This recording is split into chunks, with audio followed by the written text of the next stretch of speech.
very good afternoon to you. Welcome to the second hour of our show. We start here. Umkhonto Wesizwe Party says is replacing 18 of its members of the National Assembly.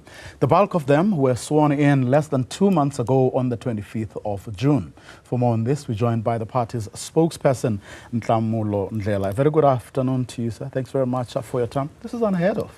Good afternoon, and good afternoon to your viewers. Why would you say it's unheard of? No, it is. It's possible, it's allowed per the parliamentary rules. That you can replace members sworn in or not on the National Assembly. And this is what we're doing. I think maybe let's put context to this. What happened? Our candidate lists that were submitted to the IEC, in effect, was sabotaged. We even opened a case to that extent at the Sandton police station, where we cited certain irregularities of names that were input there that were not supposed to be there. One of those being the prominent President Zuma. I mean, our strategy was never to have him on the list in the first place, and only to then bring him on later stage, as we did with Judge Hlophe. Now, what has happened is we then communicated at the point of swearing in with the 12 members. Now, when I say 12, there's 6 names that were there that we never got sworn in, and then there were the 12 that were sworn in. And we had to communicate to them. And we engaged with them in a civil manner to inform them that this is the situation and that they have to be replaced. And when I talk about sabotage, I'm talking about people who are putting in friends, community members, and family members onto our list. And so we communicated with them that they have to be replaced at some point. So they're given 2 options as allowed by Parliament. We consulted the Parliament, and they decided to still go ahead and be sworn in, of which still is allowed by Parliament. Now that they're being replaced, there's nothing untoward. This is something they knew was going to happen, because the names that are now replacing them are the same names that ought to be on our list in the first place. Whose responsibility was it to compile the list? Well, we had entrusted certain members of the party, comrades, who have now been expelled.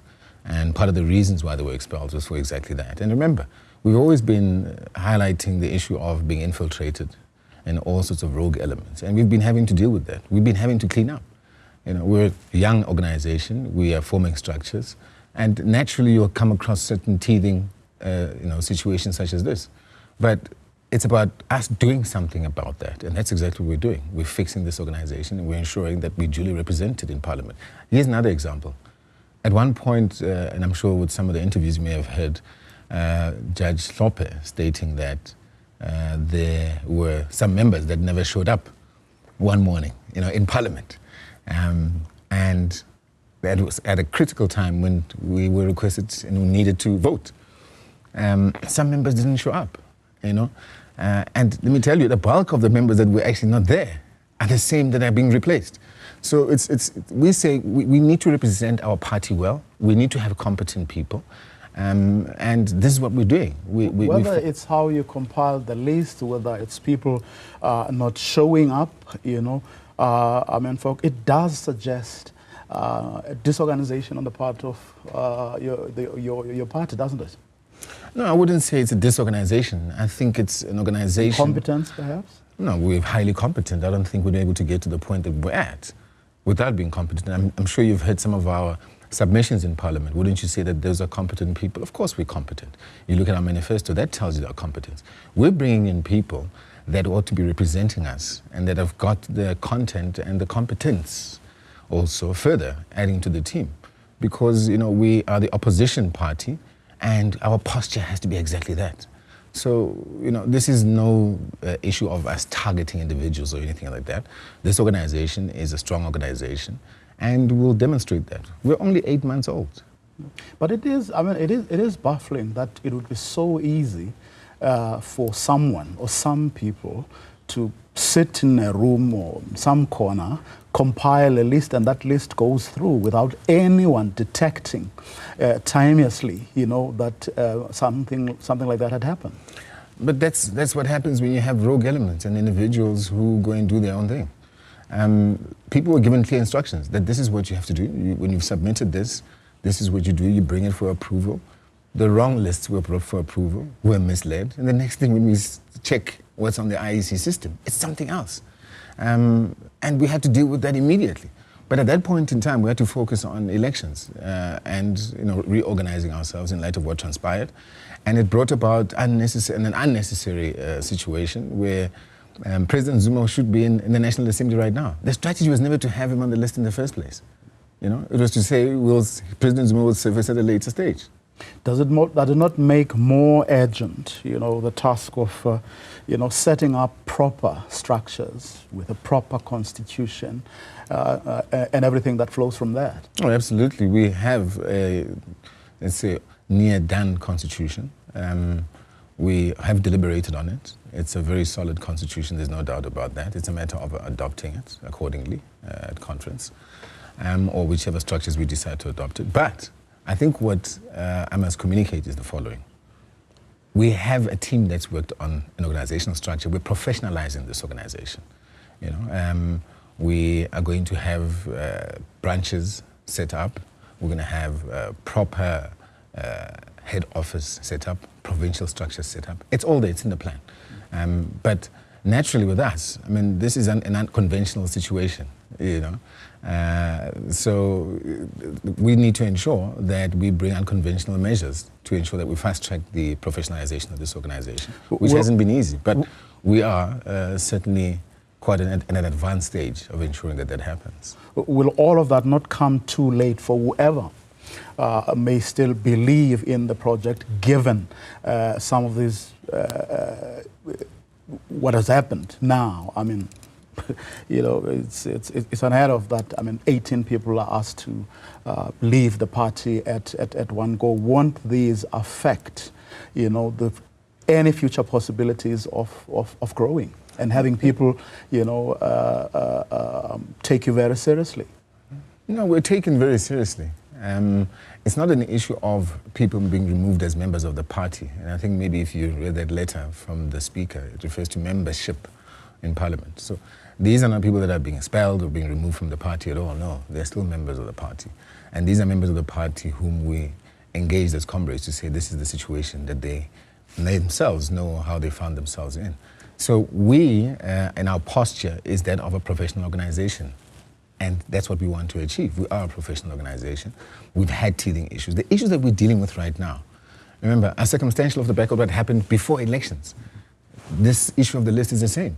So part of professionalizing the organization and getting ourselves to a posture that demonstrates that we are an organization that can represent our people accordingly, whether it be inside of Parliament or outside of Parliament, starts with dealing with such issues. And you're not worried that instances like these may sow seeds of dissent, and trouble, factionalism even, within this new party?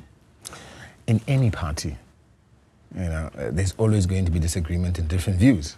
Naturally so. You're dealing with human beings. You're dealing with human beings in a party that is highly recognized, the incoming government, the opposition party. People are going to be interested to find themselves in positions, but we're not going to adapt the same kind of culture that you find in some of these other parties. We are going to follow our process. We know what we're doing, and we're going to identify the right people who are going to be vetted on top of that. What we have, we're not necessarily saying that we don't have the right people. We're saying the timing right now is that the people that were brought in were not the right people to represent us at this stage and to ensure that we're a posture of an incoming government and the official opposition.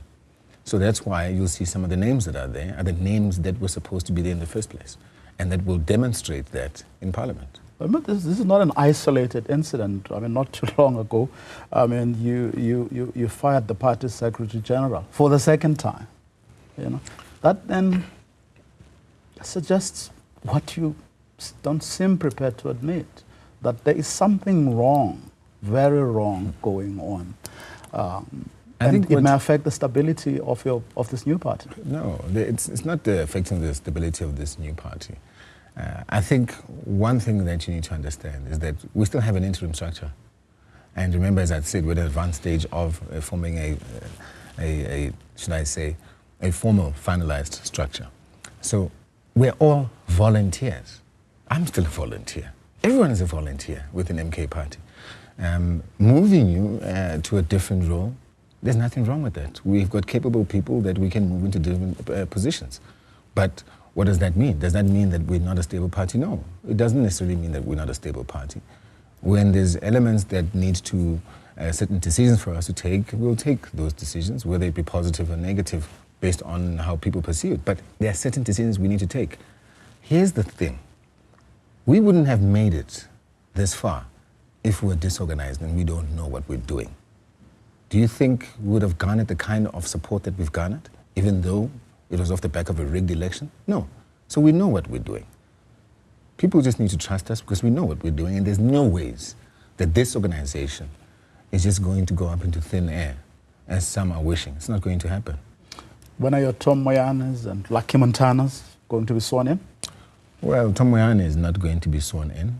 He's decided he's not going to participate any further for his own reasons. The Lucky Montanas and all the other names that have been bandied about will be communicated as to when they'll be sworn in by Parliament. That's a parliamentary process, so the Secretary of Parliament will inform us accordingly. May I ask why Tom Moyane changed his mind? Well, Tom Moyane is an adult who can respond as to why he changed his mind himself. He would have given you the reasons, wouldn't he? No, I'm not at liberty to share that. It's Tom Moyane's reasons, and he should then share them with you. All you have to do is ask. Thanks very much for your time. Thank you. Well appreciate it.